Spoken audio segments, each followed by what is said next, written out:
What's up? What's up? What's up, family? It's your boy again. Welcome to 4 for 1 with James Ward. We got another exciting show for you on this Sunday. Hey, I just want to let you know first, you can go to the JW Effect Incorporated Facebook page and 4 for 1 with James Ward to see to watch the show streaming live. Remember, click on the subscribe button and you'll get notifications for up-and-coming shows and any information I post. Okay, let's get to it. First of all, today's show title is Mental Health. Don't run from me now. I think that was a catchy phrase because, you know, now that we're aware of mental health and we're dealing with it, it's trying to run from us. It don't want to let us beat it down. So let's get to it. I'm bringing on my first guest. We have hold on. I have okay. It's got thrown off. Where we at? All right. I have Robert Adams, a Virginia State grad, bachelor's degree in Business Information System, class of 1986. He's a lifelong member of New Side Chapter of Omega Psi Phi Fraternity Incorporated. I think there it is, baby. Spring of '84. He's been a senior executive in pharmaceuticals for over 30 years, and he is the founder and CEO of TELEHELP 24. Welcome to the show, Rob. What's up, my buddy?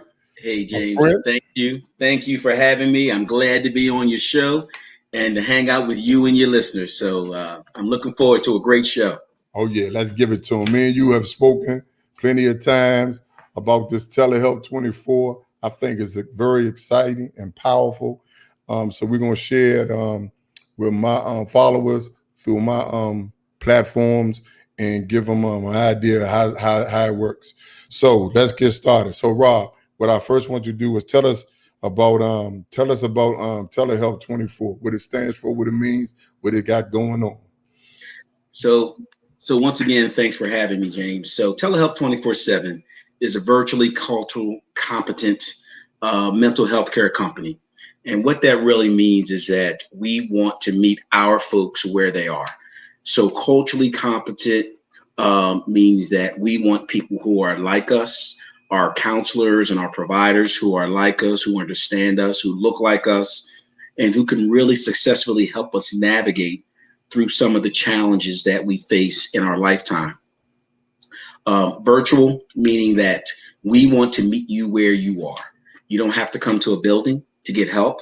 You can use your smart device, your cell phone, your computer, and be able to access our providers so that they can successfully help you navigate through some of life's challenges. So we're happy to have TELEHELP 24/7. Cool. I like that. So now let's get into that virtual portion, like mental wellness. Give us a little understanding for my viewers to understand what mental wellness is, and let's get a little bit more into that, how it's virtual, how that works, and the accessibility of it. So as we know, and when you really think about it, you can't really do anything without mental wellness, right?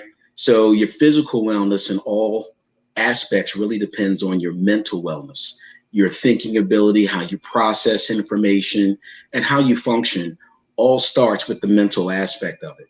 And so we realize that one of the challenges that we have faced as Black and Brown folks from Black and Brown community is, number one, having the access to the appropriate culturally competent mental health care. So that's number one. Number two, being able to understand that this is something that is necessary. This is something that is needed.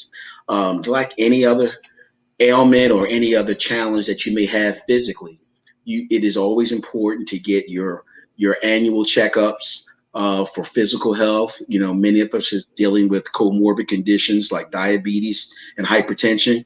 But what about the mental side of it?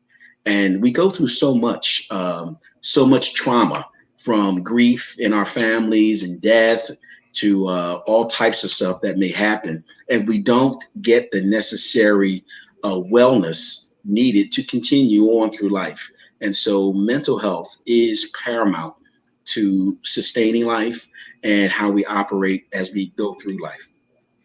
All right, and then let's dig deep more into that the virtual piece. We got this right here. I know this is something I pulled off your website. Give us tell us a little bit about that virtual. So yeah, so virtual again is meeting you where you are. So you don't have to come to a building. You don't have to worry about anyone seeing you do any counseling with your mental health therapist, but it's an opportunity for you to connect virtually on your smart device and have one-on-one conversation and get the help that you need. As you well know, it's very important to unpack whatever your challenges are. And in order to begin to get to the root of it, we have to be transparent. And so many folks are concerned about transparency, their vulnerability, as well as being able to maintain their anonymity. And so telehelp 24/7 gives you an opportunity to access the help you need, to access the right providers that can help you, but at the same time, maintain your anonymity.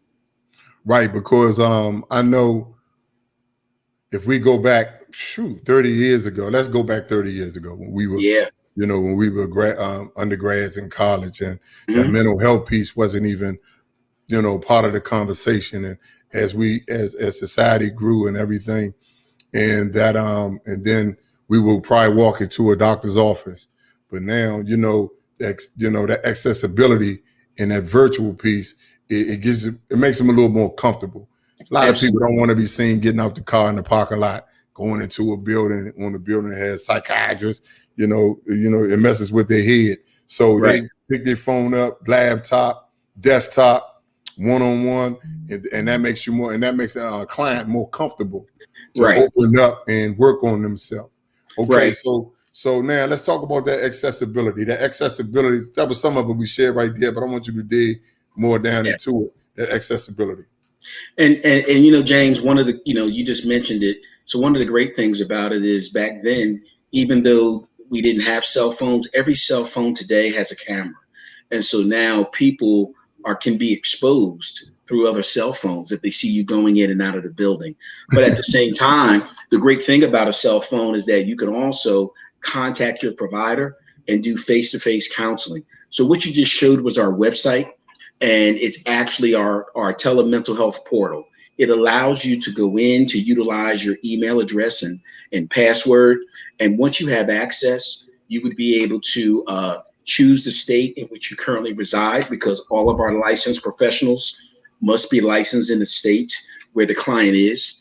And then once you do that, you will have access to all of the licensed providers that are available for counseling or medication management. And the reason why that's important is because we want you to understand what their bio is. We want you to understand what their education is, as well as what they specialize in. Stress, anxiety, depression, grief, marriage counseling, relationships, parent-child. That's important to understand. And so now you can make a connection. And as we know, and as we well know, whoever you make a connection with is who you're probably most willing to share the most with. And you really can't help people unless they're willing to share. Right. They have to be transparent themselves. I'm transparent. I guess all the things that I've been through, I think I shared this with you before. I'm diagnosed bipolar with depression, PTSD, and anxiety, and short-term memory loss. And some of those issues, I wanted to keep to myself, didn't want to share. And it found me struggling throughout my days, just keeping that a secret. But now, I was told a long time ago when I was diagnosed, do my own research so I can understand it. So now I have no problem with it. And when I look in the mirror and I accept my flaws of these different type of things, I can adjust and move through my daily life with no problem. And so yeah, I mean, it's not a big thing. It's a lot of things going on in life right now that have you stressed out, and you don't even know what you're going through because it's an incident like the PTSD part. That's like a post-traumatic stress syndrome. And anything could be traumatic on you. You see something happen to somebody, something happened to you, somebody yelled at you or bully or whatever. but that you have to deal with it so you can cope on a daily basis. All right, and that's so important, man. And I mean, that's so important to say, because again, we all stress. We all deal with anxiety. We all go through challenging situations. Unfortunately, we all have to go through grief. And it's not what you go through, it's not what happens to you, but it's how you manage it and how you deal with it. And that's what counseling is. It's designed to give you coping skills to help you deal with some of the challenges that you face. And so I appreciate you sharing that, because again, like you, everyone has to experience something, and it doesn't mean that you're crazy. It doesn't mean anything negative. It's like hypertension and diabetes. We get the right medication, we change our diet, we change our habits, and we continue to live a quality life. Right, a person can go around and say they're dealing with high blood pressure and sugar and obesity, but they don't want to admit they see purple elephants. Yeah. I see purple elephants. Anyway, all right. So the next thing I want to get into the copal, because as I got ready to put this together with you and your team and my team, I looked at that logo, TELEHELP 24/7, and it was something beneath it, and I was like, "What is this under here?" So I magnified it, and it said culturally competent. Yeah, so yeah, I was like, that's what the culturally competent means. So right. I redid some things. So now we're going to get into that part. Tell us about what that culturally competence means and stands for. So again, we share unique experiences as folks who are Black and brown communities. We have unique experiences, and it's very challenging to want to share and get help for some of the challenges that you face, but the person that you're communicating with cannot relate, right? They have no clue. They have no clue on what's actually impacting you in a negative way. And so to have folks who look like us, who understand us, but who are licensed and who are trained to deal with some of the challenges that we face is what it's really all about. So again, culturally competent mental health care really helps those who understand us, and it helps them to be much more sensitive to some of the cultural differences that we possess, as well as some of the challenges that we face. And so that is paramount. We as a people, as a culture, were never encouraged to go into mental health. It was always said, Black folks, we don't go see psychiatrists. We don't go get therapy. You're not crazy. You just need to pray it out.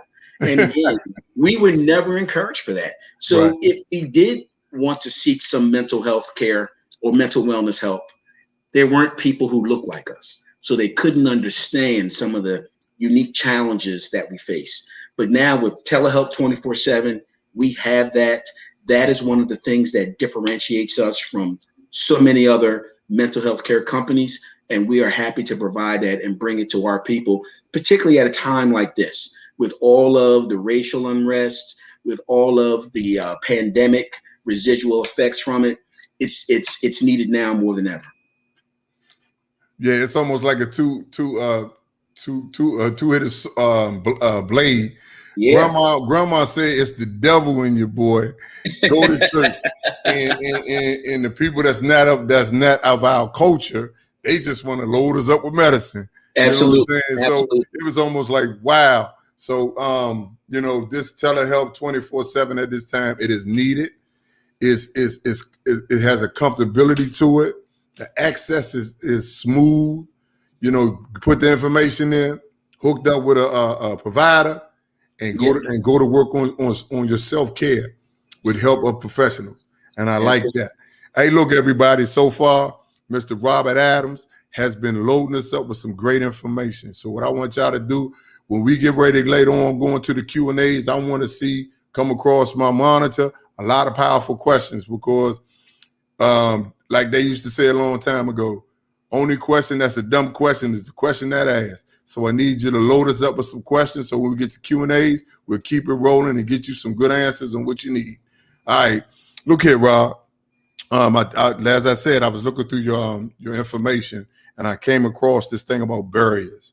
You know what I'm saying? And I know during my treatment time with the VA, and when I was getting right with myself, I recognized that I had a lot of barriers.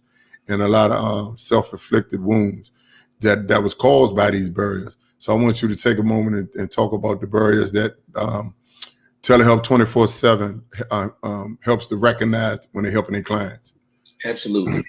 So as I mentioned before, one of the challenges is that we as a culture have never been introduced or never educated around mental wellness. And so just the knowledge of how important it is plays a major, major role in our stability. And so that is one of the barriers, having a lack of knowledge when it comes to mental wellness. The stigma that's always been attached to it.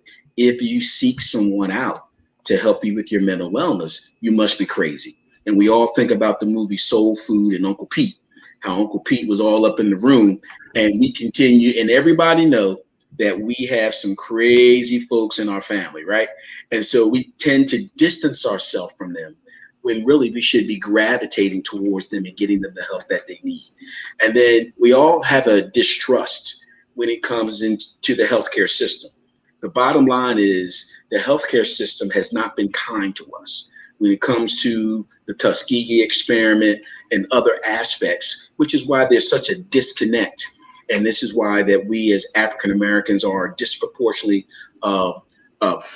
separated when it comes to getting the help that we need. And so these are some of the biggest challenges that we faced when it comes to barriers. And then two, we were always told to pray it away. If you had some mental illness, you probably got some demons. The devil made you do it, right? And so we were always told to pray it away. And so it was never taken seriously. And unfortunately, even now, you see with what's going on in the world, when someone is deemed to have a mental illness or breakdown, instead of being able to help that person, they're more likely to get shot. They're more likely to be put in jail or incarcerated. And so those are the challenges that we face when it comes to the barriers. And then last but not least, finding the right person that can help us out. And this is where culturally competent mental health care really, really matters. Yeah, it's funny how you use that word, the devil. Go back to I'm going to quote the water boy. Mama said mental health is the devil. So, it's the devil. Yeah, it's the devil. So you run to church, you get some water flashed on you, burn across through your forehead, keep it moving. But yeah, that piece, we've seen a lot of in social injustice in that social injustice piece where a lot of individuals, male and females, get caught up on charges where they was mentally struggling to not even be able to answer questions or understand what was going on, and they never did it. But that police and justice thing get them caught up. They know who they have sitting in front of them, so they're gonna stick them with the crime.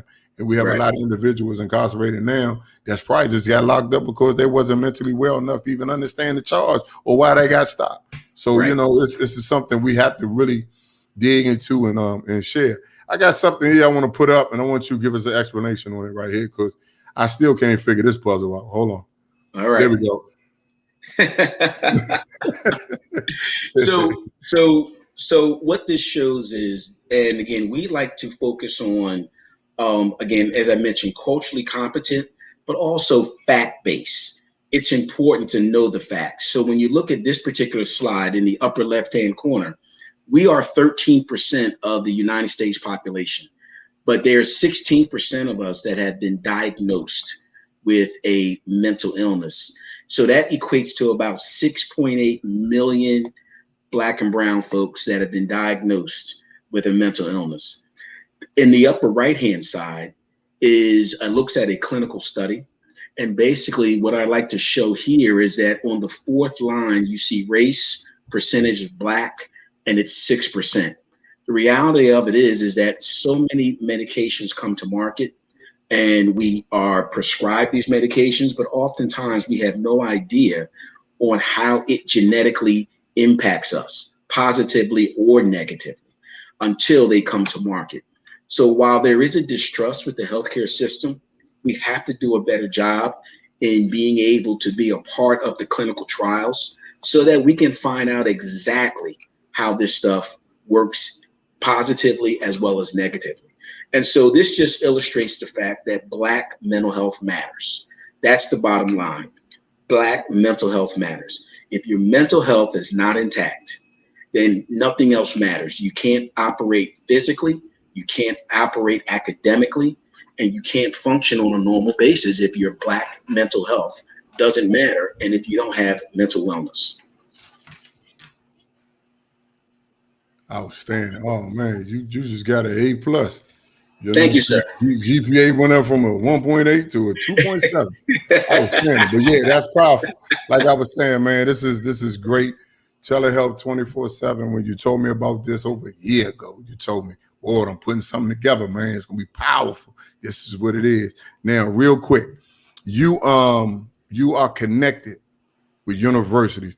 One of the strong bases for Telehelp 24 that you wanted to your business and company to do is to team up with universities. Yes. Give us a little story on that. Right. So this actually started, again, because we're products of HBCUs, historically Black colleges and universities. We know that traditionally HBCUs lack the resources needed when it comes to helping and giving our students the support. And again, you and I both experienced that years ago. And so as my daughter was matriculating and graduating from high school, moving to a college, I, as a parent, wanted to make sure that if there was any aspect of relapse, what support services would be available. Because typically as a parent, you have two choices. You either have to find your child a network in that particular area where they are going to school, or you got to bring them back home. And everybody knows that when you bring them back home, the school is not going to reimburse you your money. And so they're not going to do that. And so what I wanted to do was I wanted to make sure that there could be some aspect of a network available for my child. And so when I began to do my research, I learned that oftentimes many of our HBCUs are lacking in the mental health resources. So why not cultivate one on our own? And this is where Telehelp 24/7 can really be a benefit to so many students who are struggling with their first time away from home, dealing with anxiety, understanding conflict and resolution, never having a roommate, trying to fit in, being introduced, maybe in some cases for the first time, to substance abuse, as well as alcohol opportunities as well. And so this is where it really came into effect. So right now we're currently partnering with 7 historically Black colleges and universities. We're also in the process of partnering with other universities and colleges as well.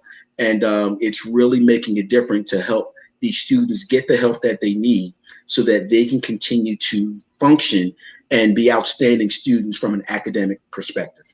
Yeah, and I want to apologize to my viewers right now because I should have that. So if you know offhand, could you run down the 7 HBCUs that you were partnered with? Because if there's anybody looking right now and you have a daughter or son attending this, you can let them know that Telehelp 24/7 is available at their university for any reasons they may have, any problems they may have coping while they're in school. So again, I appreciate that too. And I'm going to run down the actual universities that we are partnering with. But I want you to know that it really doesn't matter. We're actually all over the country. So Okay. wherever students are or wherever anyone is and would like to access our particular platform, they can do so. And we have providers, counselors, as well as therapists that are available. And so they're going to be able to have access to it. I will tell you, currently we are partnering with Voorhees College. We are partnering with Morris Brown, who recently just got their accreditation back in Atlanta. Shorter College, that's also in Arkansas. We are partnering with Edward Waters College in Florida, Payne College in Augusta, Jarvis Community College, that's also in Texas, as well as J.F. Drake College that is in Alabama. And so we are poised to partner with more colleges as well, as I mentioned, and we are happy to help our students and give them the opportunity to be successfully academically by making sure that they get the mental wellness that's needed. Right, because the goal is the education. Some, the young men and women that are fortunate enough to get to school to extend their education, we have to train them up and get them right. All right, check this out. I'm gonna take a quick break. When we come back, I'm gonna have two of your powerful team members on here, Absolutely. Dr. Davis and Dr. Norris Brown. Look, I talked to them. They ready to go. So I'm gonna take this break. You hold tight, and we'll be right back after this little commercial I got set up for y'all. See you in a minute. Sometimes we all just need to take a moment and breathe. And with the stressful few weeks from the election process to the increase in COVID numbers across the country, navigating life can be challenging. But here's the good news. If you need to speak with someone privately about depression, anxiety, or even pandemic fatigue, log on to TELEHELP247.org, a culturally competent virtual mental health care service ready to meet you where you are. Because breathing matters.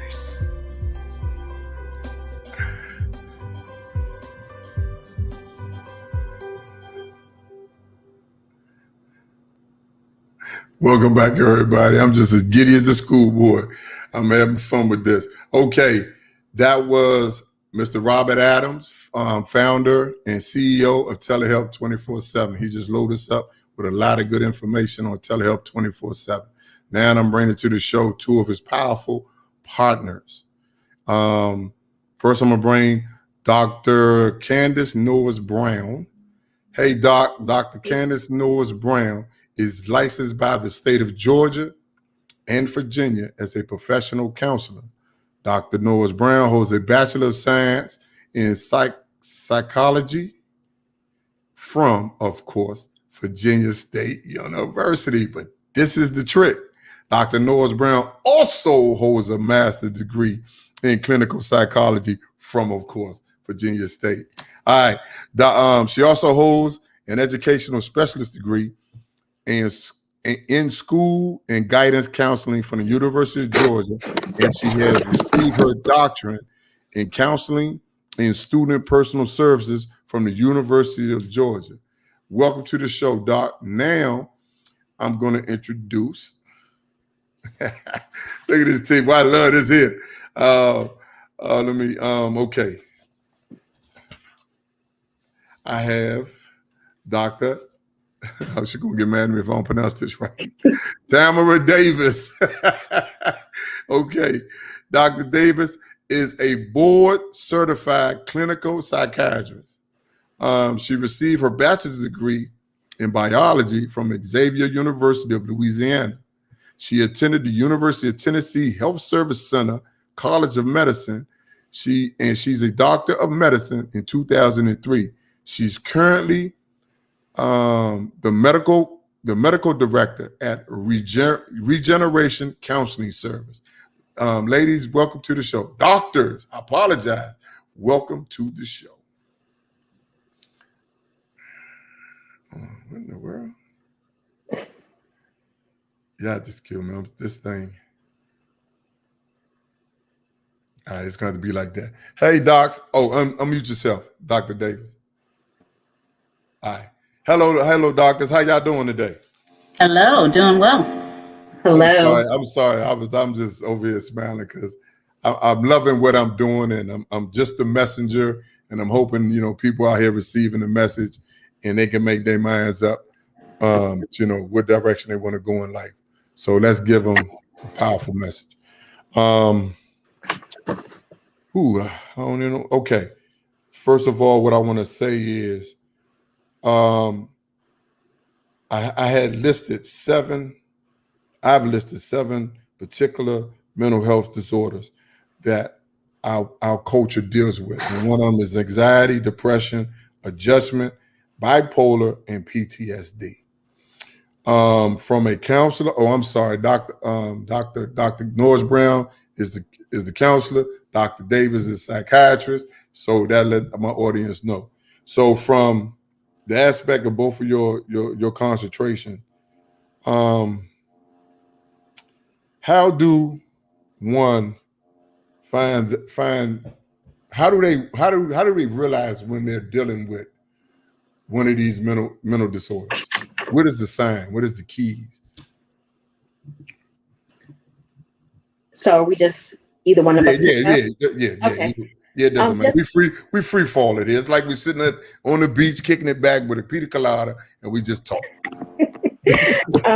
So I would add, when you start experiencing issues with your sleep, you're unable to go to sleep, or you're sleeping for long periods of time. That could possibly indicate there's something going on. If you have periods of hopelessness, and you're crying and you don't know why, that's also a symptom. Difficulty concentrating. All of a sudden you can't seem to gather your thoughts together. You're forgetting things. And most importantly, if you're having thoughts of self-harm, that's a time when you really need to be concerned. And oftentimes people might say, you don't seem like yourself. Something about you is different. That's a clue that possibly there's something else going on with you, and you may need to seek some help. Dr. Davis? Yes, I agree. So I definitely piggyback off of what Dr. Brown just shared. Usually when you're not quite feeling yourself, we all go through ups and downs. A lot of people will, my patients will ask me, well, how do I know that this is more than just the typical ups and downs people experience? And again, what we look at from a clinical standpoint is functioning. Are you functioning at your usual? Are you able to take care of your business? Are you able to get up in the morning and go to your job? Are you able to care for your children? And if you're functioning, if the answer to that is no, if you're not functioning anymore because you're not able to sleep, or you don't have an appetite, those are signs and symptoms that we would look for when we are evaluating one who may be experiencing depression or anxiety or any of those other illnesses that you shared. Okay, so I'm sitting there and I'm having anxiety attacks now, just trying to keep up with everything that I do. But okay, so Dr. Davis, let me ask you something. What is the difference between a psychiatrist, a counselor, and a therapist? I'm so glad you asked that, because that is, I think, one of the biggest questions that I get asked, and there's a lot of confusion, particularly in our community, because we're not used to seeking services as regularly. It is not part of our norm in the Black community. But what I would say is the difference is a counselor and therapist, I would say, are the folks that you would seek out for talk therapy, for support. They would be someone that you would make an appointment with so that you can manage whatever stressors are going on in your life. It may be something significant like a loss or grief, or it may be something as simple as, hey, I'm just not functioning, or I'm not living up to the standards that I feel I need to. Maybe there's something that you need to process or go through that you haven't quite addressed. And then there are psychiatrists, as well as psychiatric nurse practitioners, that would be the folks who would prescribe medication once you have a diagnosis such as anxiety or depression, bipolar disorder, PTSD. So the big difference would be from the two, someone who has trained clinically to address medical illness as it pertains to mood disorders and thought disorders, with particularly evaluating and prescribing medications. Outstanding. Okay, Dr. Brown, I have here, when should someone seek counseling? When it starts to really impact your functioning, when you're unable, when your hygiene starts to become impacted and you're not caring for yourself, when you're missing days at work, or you're bursting out in anger and you just don't know why. So when those things start to happen and you just can't seem to hold it together, because some words that people will say is, I can't seem to hold it together. I feel like I'm on edge all the time. Those are some of the words they use to describe what they're feeling. My heart is racing. I get these constant thoughts. That's a time when you need to consider seeking help. Yeah, that sounds like me 30 years ago. when I was losing it at school. I needed help. So look, so let me put this together. This is going to be the kind of like a joint question. Both of you are part of the team of TeleHelp 24/7. Being in your field over 20 years, just gonna put it at 20. I know it's probably been longer than that. What is the joy you receive in your profession dealing with telehealth 24/7, far as the way it works compared to you just sitting in your office and waiting for somebody to come see you? What is the difference in joy that you get, or is there one? You understand what I'm kind of asking? Sure. I'd love to answer that. As a psychiatrist, I often have found that there's an opportunity for folks like myself and Dr. Brown who have an understanding of what it's like to live as a Black or Brown person in society experience, but don't quite, there's that disconnect of how do you find services? How do you find help? And what does it look like? What is it? What is anxiety and depression? What's the help out there? Who do I go to? How do I call that person? My joy has been day to day in my in-person interactions, educating each and every patient about that process. But what TeleHelp 24/7 allows is for me to have a greater impact by allowing more patients to have access, because that if they don't get in the door, if they can't get in the door, if they can't they don't have transportation, or they don't know how to find somebody that they trust or they feel understands what they're going through, then they're not going to take that first step. So the joy of the TeleHelp 24/7 platform is that more of us will seek services and get the help they need. Yeah, not be afraid to push send, push Google search, and come right on in and feel like home. What about you, Dr. Brown? What's the joy that it brings you? The joy is being able to be a part of hiring people that look just like me and empowering them to serve others that look just like us. Right. So it's such a collaborative process, having the ability to do that and being able to have an impact on their professional development, so that I know that they are absolutely giving our clients their absolute best. I don't take that for granted. With counseling, the fact that someone thinks enough of TeleHelp 24/7 to select one of our therapists and share their darkest secrets, things that they may not have even verbalized. I mean, that's a gift that I don't take for granted, and that I like to impart onto our therapists, that we don't take that for granted, because we know they don't have to choose to first share, and they don't have to choose us. So the fact that they do, that's a joy. Right. That's almost like passing it forward. You strengthen that link in that cultural chain.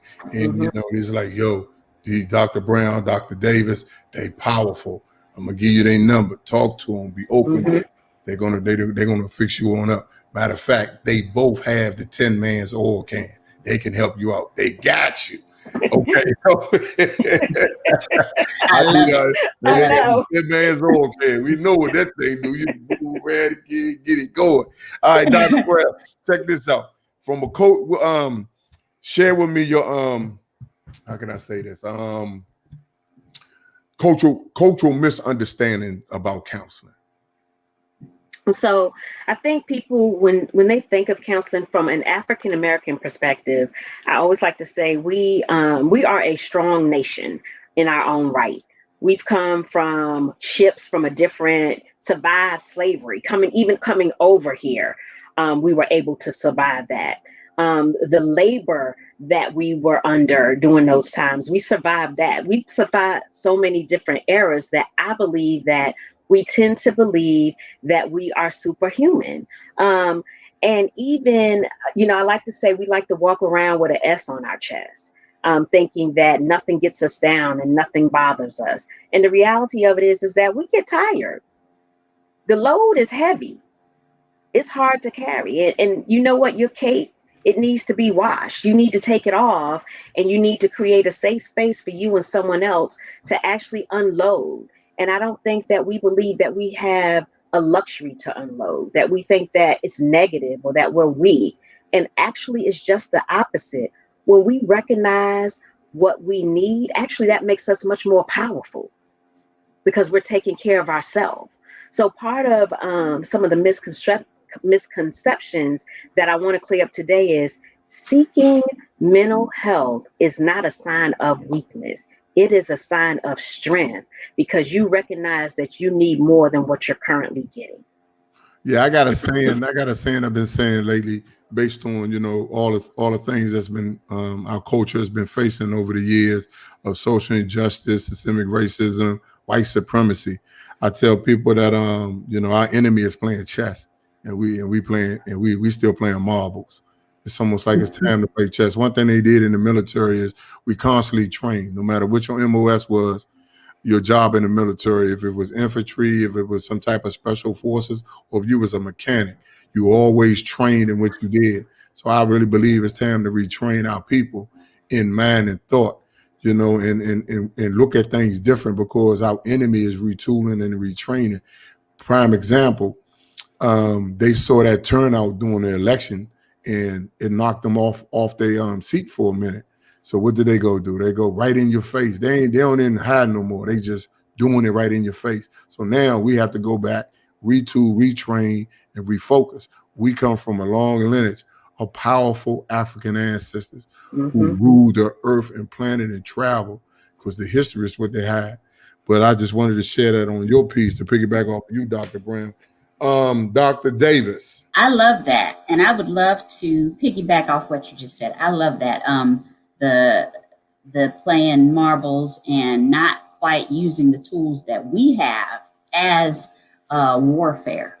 We are a strong nation, as Dr. Norris Brown said, but we are storytellers. And we have stolen from ourselves the opportunity to tell this story about our own struggles so that we can validate one another and then educate one another so that we have a different kind of tool. Seeking mental health treatment, seeking mental wellness is a tool, is a weapon, and now is the time for our community to access that through a service like TELEHELP 24/7. We can now change the narrative of leaning on our community, our faith, in a different kind of way where we're storytelling because it's okay now to tell that story. And there are people out there who will help you when you tell that story. So that is key, I think, in this space, in this time right now. Yeah, and to add to that too, Tam, we don't mind sharing when we find a good hairstylist. Oh, we're gonna text and share it with the world. Oh yes, we can find some shoes on sale that such and such is having the bomb sale. We don't mind recommending that. When you can connect with a therapist that truly helps you unmask all that you have been hiding and truly help you unfold your strengths and truly live your best life, that's an opportunity to share that. Pass that on. Don't hold that to yourself because we're much more powerful in our numbers. And when we're all mentally healthy, we can all create change. Absolutely. Yeah, I like that. Ooh, I told y'all these two was mean. Told you they was vicious with it. Had to get them on here. HBCU powerful. Now I got it right, Doc? Absolutely. I got it right there. You. I had to look at my list, and it was right there. Xavier. Xavier Yeah, I got University. It right, I ain't gonna never get that twisted. XU. All right, there we is. I'm just gonna put a plug. I'm gonna put a plug for XU. We are the #1 producer of Black doctors in the country. The #1 producers of Black doctors than any other institution. So they're out there. Xavierites are out there ready to help you. So this is what I'm going to do. Take a moment to give a shout out to all the alumni of Xavier University of Louisiana, HBCU. I'm going to give a shout out to all my VSU alumni out there in Trojan land. Trojan love. We doing it today. Okay, Dr. Davis, here we go. A friend of mine I talked to yesterday, and I said, look, I got two powerful doctors on here. what would you ask them if you was in front of them? And this is what she told me. She say, ask them, ask Bring them, it. issue with mental health. Do you think it's hereditary? Very good question. And absolutely, there has been shown to be a hereditary component. I share with my patients that oftentimes there is this light switch that exists in your DNA that you don't even know about, but some event, a divorce, a loss, a trauma, takes that light switch and turns it on. And now you have symptoms. And it's simple as that. As simple as symptoms such as hypertension, when you're dealing with something that is considered a medical illness, there's no question about whether we need to seek treatment. Now, we don't always do what we're supposed to, but if your loved one has seizure disorder, you are in their face letting them know they need to take their medicine. But it is the same setup in terms of this is genetic, oftentimes with different illnesses, anxiety, depression, bipolar disorder. Something that we as mental health clinicians have to ask is about a history, a family history. There's a reason why we do that. It's because it passes on through genetics. And so when I ask you, has your mother, has your father, has anybody in your family ever been diagnosed or treated for a mental health condition? Then if your answer is yes, then that's something I'm going to take note of. And that's because it is definitely a component of the illness. Dr. Brown, is there some type of connection with that question in your field of study? It's the same. I always ask the same question. Is this seen in your family? Was someone else diagnosed? And I go a little bit further and ask, do you know how they managed it? Tell me what signs, what did you see? Because that can tell me exactly whether or not the parent actually managed it well, because they'll be able to describe certain signs and symptoms to me. And Right. Usually when I work with little children and they begin to experience anxiety, I look at the parent and they'll say, guilty as charged. This is me. I don't even have to ask. I just kind of look, because a lot of times, especially when they're little, parents almost project that anxiety onto their little children. Just in during the time of COVID, a lot of my students struggled, and I knew that why they struggled was because of their parents, because I seen them throughout the school day and they didn't behave like that, because I see them for 6 hours. So when they were at home and I'm hearing these things, I knew that was directly related to the parents and how they were responding. So a lot of times parents create an atmosphere that creates the development or that light switch to go on. Absolutely. And something that also is important to say is that it may never have been diagnosed because we didn't go get the treatment. Grandma didn't go get the treatment, but maybe there was a history of alcohol use.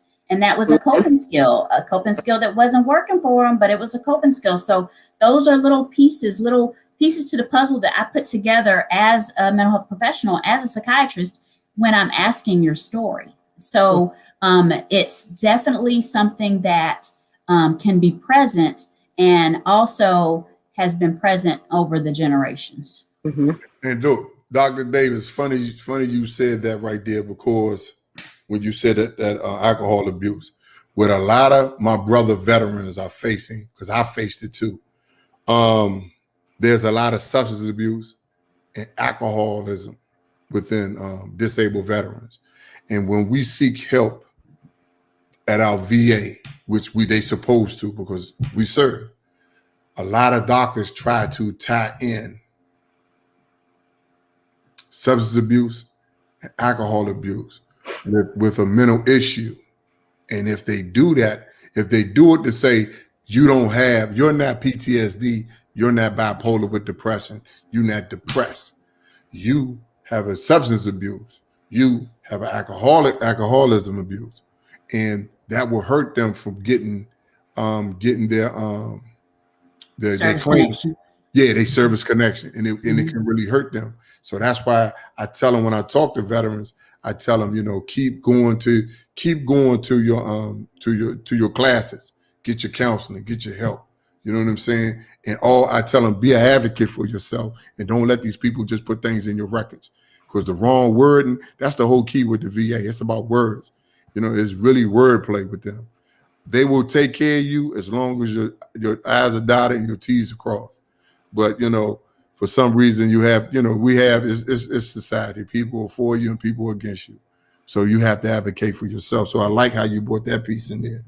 Well, I will say too, Mr. Ward, that it is well documented that there are comorbidities, which is what it's called, when you can have alcohol dependence as well as PTSD. And those are not one or the other. You can have both. And it's unfortunate that you have experienced it in a way that has been negative.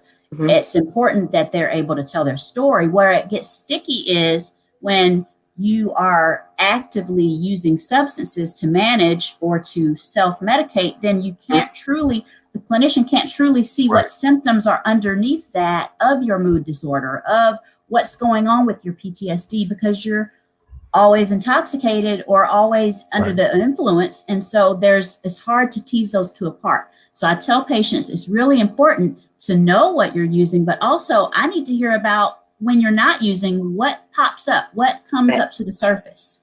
Right. Because Rob was on another show and I was typing in some questions. And because I'm bipolar with depression, I think, is that the dual diagnosis, or what is the dual diagnosis? Because I'm dual diagnosed. Talking to both of you, all of this stuff is coming back. It's almost like my back cracked open and I'm remembering all these things that I had to deal with to be where I'm at today. So typically a dual diagnosis is something like bipolar disorder, which can be bipolar depression. It is a type of bipolar disorder along with a substance abuse disorder. So alcohol dependence and bipolar depression would be a dual diagnosis. Okay. Oh, I should have kept on going. Kind of pull me back in. What was I just saying before you said that? I'm sorry. I didn't mean to interrupt you. No, I got short-term memory loss just that quick when I get excited. What was I saying before you said that?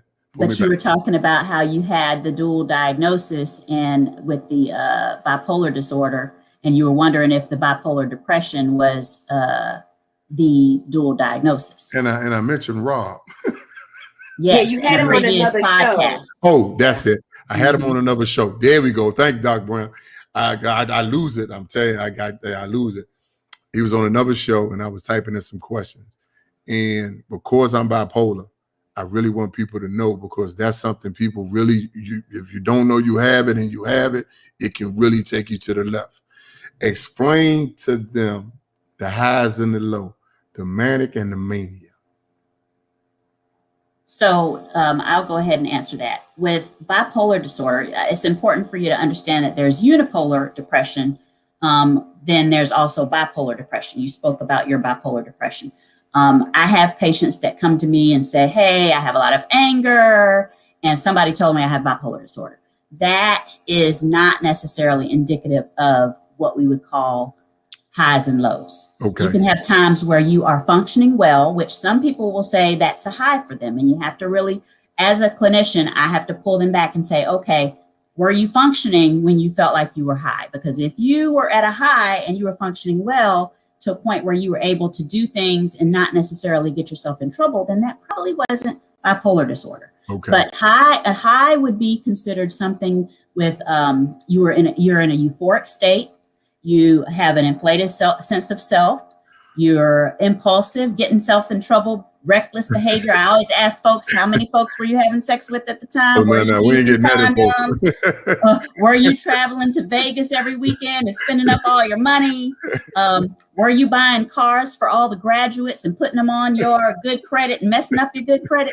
Those would be considered highs. And those are all examples of things that patients have shared with me that they have done. So that's typically followed by what a patient calls a crash. So you have those highs where you're feeling on top of the world, and then what goes up, what must come down. And so you end up in this extreme sadness, a period where you might have irritability, where that anger may come out, but more importantly, some patients will end up feeling suicidal, especially because they look back at what they just did and they're like, oh my God, I just ruined my life. So that would be considered what the low would be. So when somebody says they're having mood swings, you really got to pay attention to what that is. Those are the highs and lows of bipolar disorder. Yeah, and for me, uncheck that sex box. Maybe spent money, and I might have ended up in New York or Carolina or San Diego. Don't know how I got there, but that sex box is unchecked that one. So look, Doc, we got to check all those boxes just to make sure. We got to go through the boxes. Uncheck the sex box. You would keep all the other ones checked, and you ain't even name the other ones. So you keep. I'm gonna give you the ones you didn't name, but that box there, check it. So Dr. Brown, now, Dr. Brown, from a counselor standpoint, your patient, your client, you realize they had this element. How are you going to approach it? Well, typically, I'm going to work collaboratively with a psychiatrist, because early on, you may need to manage your behavior with some medicine. And I'm a really good person. My technique really has my clients take time to really track their moods and their highs and lows so they can understand when they actually occur. So really, I want you to really track when it happens, because there may be a trigger that I missed. There may be something that you miss. And so you're just not aware of it. So first thing I'd like for them to do is to track their moods. Tell me where you are at this moment. Let's count how many days you stay at this place. And then let's see when it changes, if we could tell when it changes, and then we can figure out, was there a trigger? Was it someone or something was said? Because that's a good way to plan ahead so we understand when these things happen so we can plan and change the course. Oh, that's powerful. Okay, this is what we're going to do. I'm going to take a quick break. I'm going to ask everybody that's viewing, load me up with some questions for Dr. Brown, Dr. Davis, for my man Rob. I'm going to take this quick break. We come back because I still have some more questions for you. So I hope I can get that going. And like I said during our production meeting, we're just going to chop it up because and do it like that. Get some information out here to the people that's viewing so they can open themselves up and be ready to roll. So stick around. Don't go nowhere. I'll be right back, and we'll bring Rob in and we'll finish this segment, this show out, because we're having a great time. Be right back. Are you dealing with depression and anxiety, stress, grief, or even pandemic fatigue? If you are, here's the good news. Feeling better is just one click away. TELEHELP 247 is a culturally competent virtual mental health care service designed to meet you where you are and help you navigate life's challenges. Log on to telehelp247.org and start chatting with the therapist now, because getting your life back matters.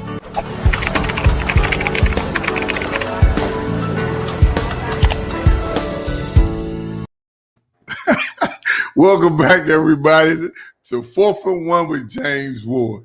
Like I said, on the show today, we have Mr. Robert Adams, Dr. Norris Brown, and Dr. Davis. Talking about telehelp 24/7. I'm having a great time. I'm just so giddy. I'm glad everybody was able to join us. So now we got the team together, and we're going to get right to it, because telehelp 24/7 is a powerful platform. It is a very powerful platform, and it is very much needed in society today. Because looking at what COVID, I think, has placed us in a war zone. And one thing we know about war, you have to fight battles, but you have to train up to be able to fight these battles and win the war. And our culture really has to understand that they have to train up. So what I want to do real quick, I have a scenario for Dr. Brown and Dr. Davis. We already discussed it. You know what's coming. So but I want the powerful response from both of you. So the scenario is a 20-year-old junior college student walks into your office, and you realize something is wrong. You figure out what is wrong. Then after talking to them, medication come into play. Transparency come into play. and all the factors come into play where it's going to get out. How would y'all manage that client? So you said it's going to get out? Yeah, like I come in your office and I talk to you and you go through the protocols and bam, bam, bam, and I'm sitting there, doc, man, I don't want nobody to know, not even family. You know what I'm saying? So these are one of the obstacles that you're going to have to face treating them. How would that go? 20-year-old college student, that's, everything's going to change in their world. How would you? So the reality of it is, and this is something I even tell parents, people already know. They just giving it a different kind of name. So they already know that there's something erratic about your behavior, something that's not quite right. So they give you negative names. Part of accepting your diagnosis is to actually give it a real term so you could take ownership of it. I'd rather someone know that I'm bipolar and there's a reason why I'm behaving like this versus I'm just, quote, crazy, because that's really not an appropriate term. And that's not how you want people describing you. So the reality of it is people have already noticed there's something wrong with your behavior. The fact that you're at my office is now you've come to grips and now you're recognizing that there's something going on with you. So initially, that would be my opening conversation with them, with talking about that. And as we go on, being able to help them understand that there's power in helping people understand who you are once you're able to better understand who you are. And that's the whole process of counseling, so that you could better understand your triggers and understanding how your behavior manifests in certain situations and how it's seen to other people. Because oftentimes I ask people, how would your people describe you? What would they say if I were to ask them? Does that actually coincide with how you see yourself? Because typically, sometimes they don't. And so getting them to understand that would be our process in the therapeutic environment. Dr. Davis? So the way that I would address that is I treat adults, and I treat my adults as adults. I share with patients that their information is protected. What they share with me is confidential. So if they're afraid of their mother calling or their employer calling my office and trying to figure out what's going on with treatment, they don't have access to that. They don't even have access to the knowledge that they're getting treatment. So as far as something getting out, the only thing that would get out is that patient sharing information with family or friends.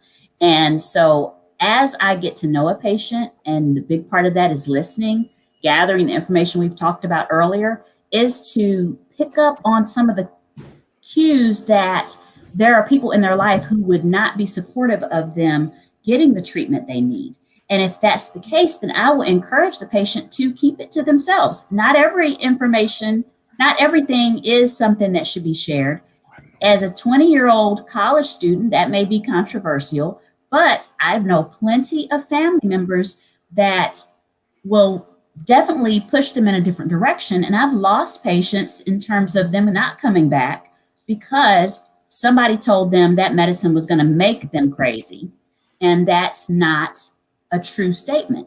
I get high on my horse about patients that get information from everybody except their doctor or their therapist.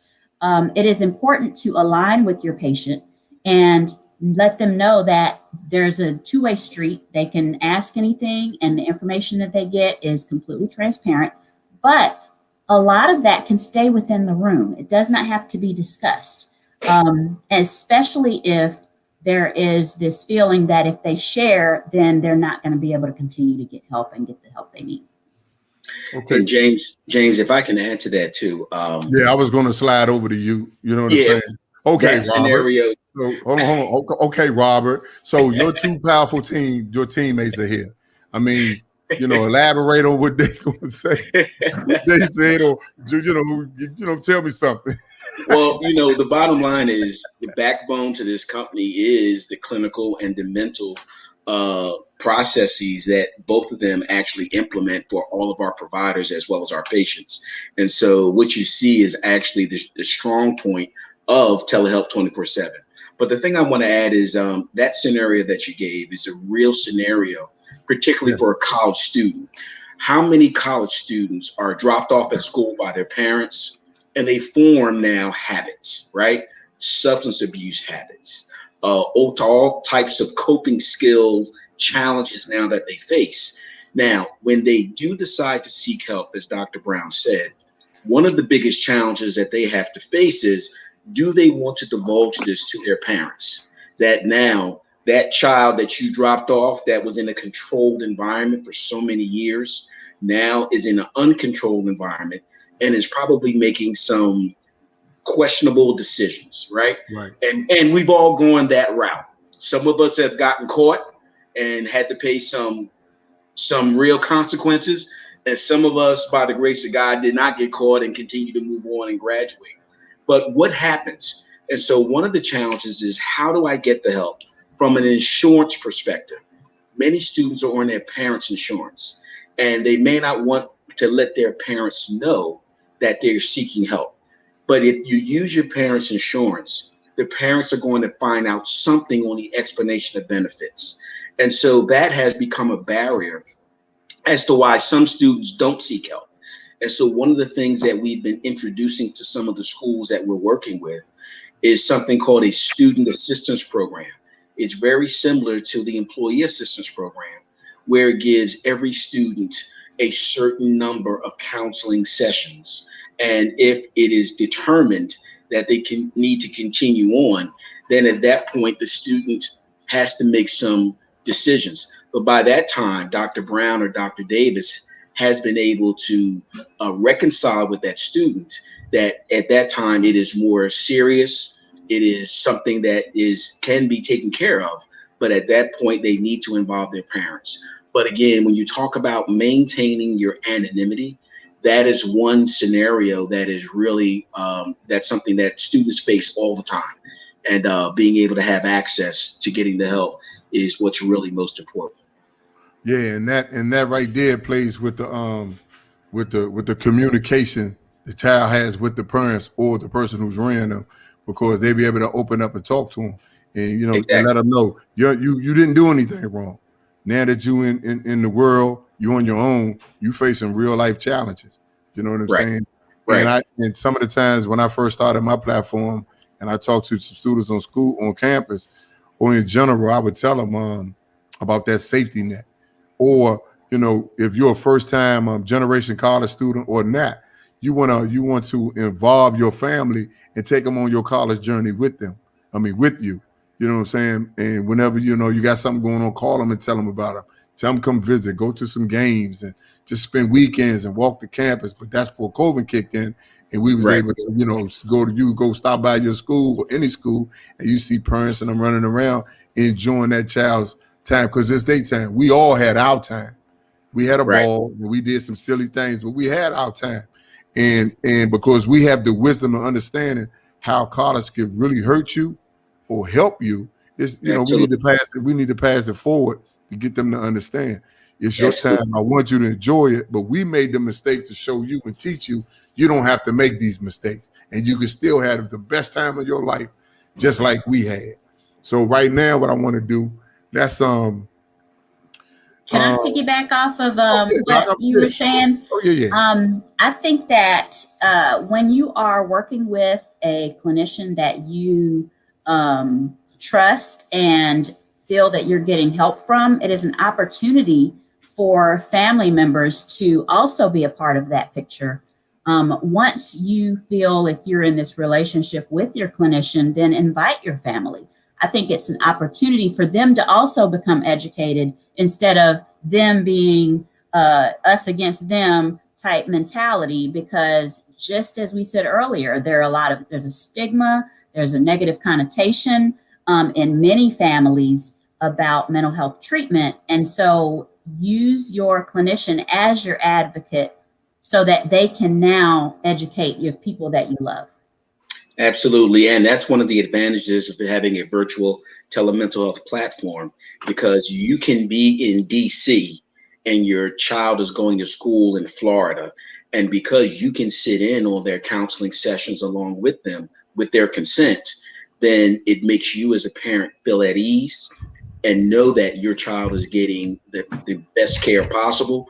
And as Dr. Brown said earlier, chances are when you're dealing with the child, when you talk to the parent, you can actually see and understand where some of those challenges have come from. And when there can be a reconciliation with the parent and the child around it, then it makes all of this care a whole lot easier to administer.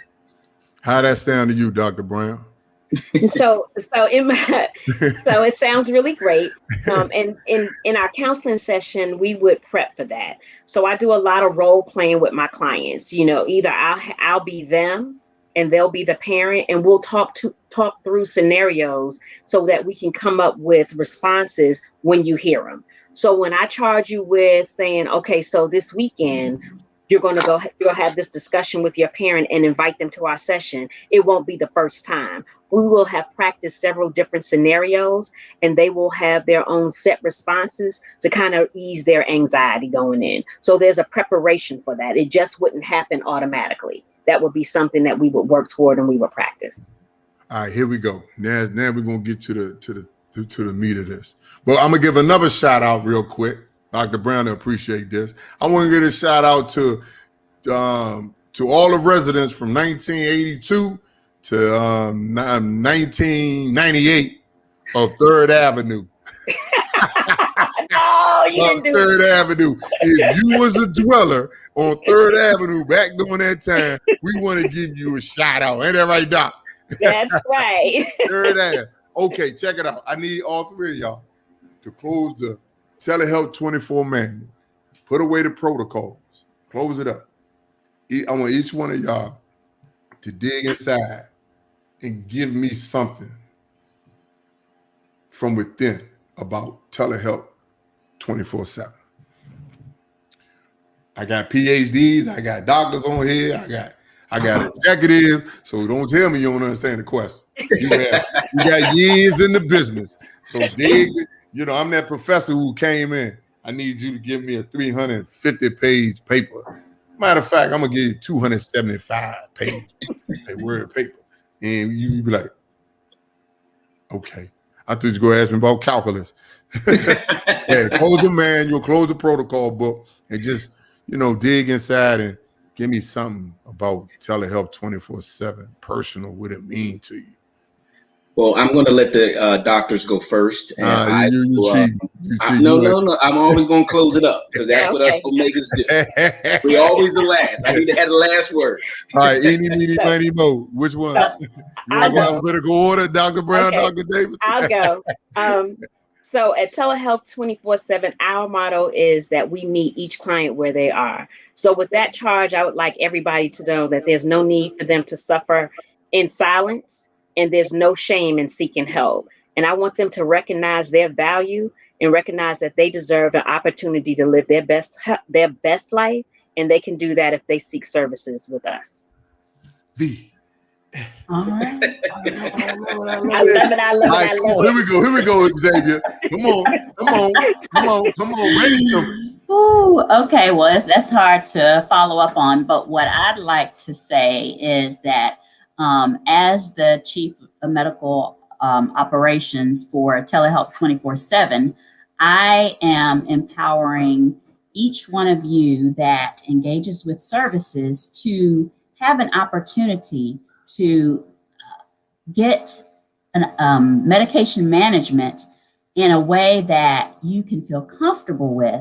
And with medication management, that does not necessarily mean that when you interact with a psychiatrist or a nurse practitioner, that you leave there with medication. But what it means is that you leave the interaction with a TELEHELP 24/7 a psychiatrist or nurse practitioner with an understanding of what it is that you are struggling with and what options you now have to address that.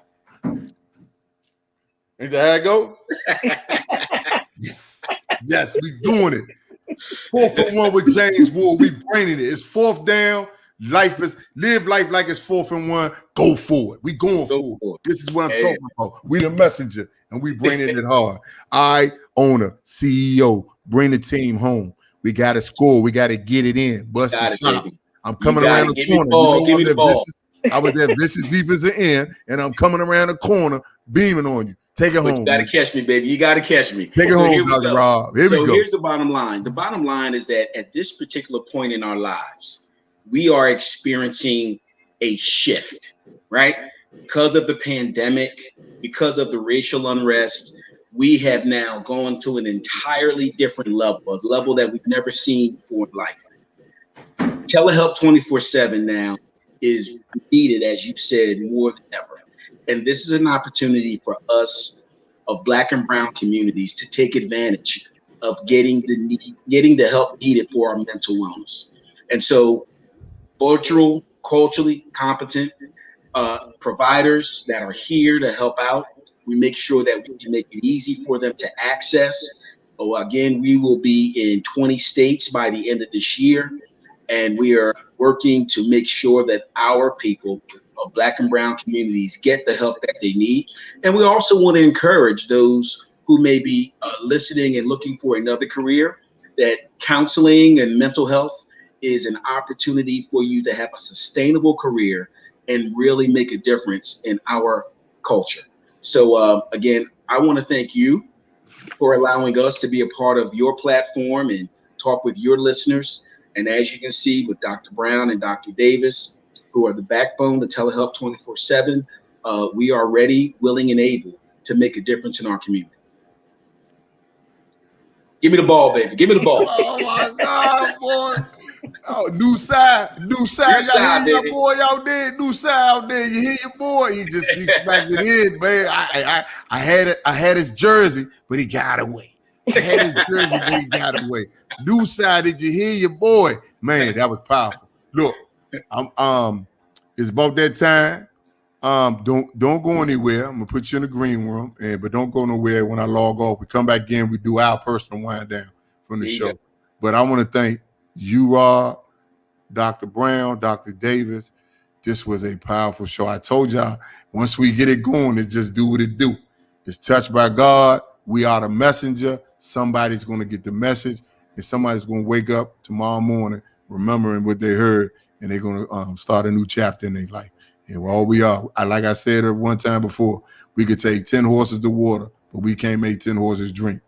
We just a messenger. So y'all hold on tight. I'll be back after I log off, and I'll talk in a minute. I want to thank y'all. Thank you. Thank you. All right. That was a powerful show. Again, I want to thank Robert Adams and his team, Dr. Brown and Dr. Davis, for taking the time out and spending this Sunday evening with me on 4th and 1 with James Ward. And I just want to remind y'all out there, be transparent. It's no time to be ashamed of seeking help for anything that you're dealing with. COVID has challenged all of us, all races. It challenged us like nothing else in the world. So seek help if you're struggling. Use your family and friends as a safety net. And don't be afraid of asking help. Telehelp 24/7, like you heard, virtual, faith-based, culturally competent. You can log in on them and get lined up with a counselor, get one-on-one, like family treatment. So everybody, I want to thank you for chiming into this Sunday show. I look forward to presenting you another good show coming up soon. And I want all of y'all to be safe. Wear your mask. I got my shot.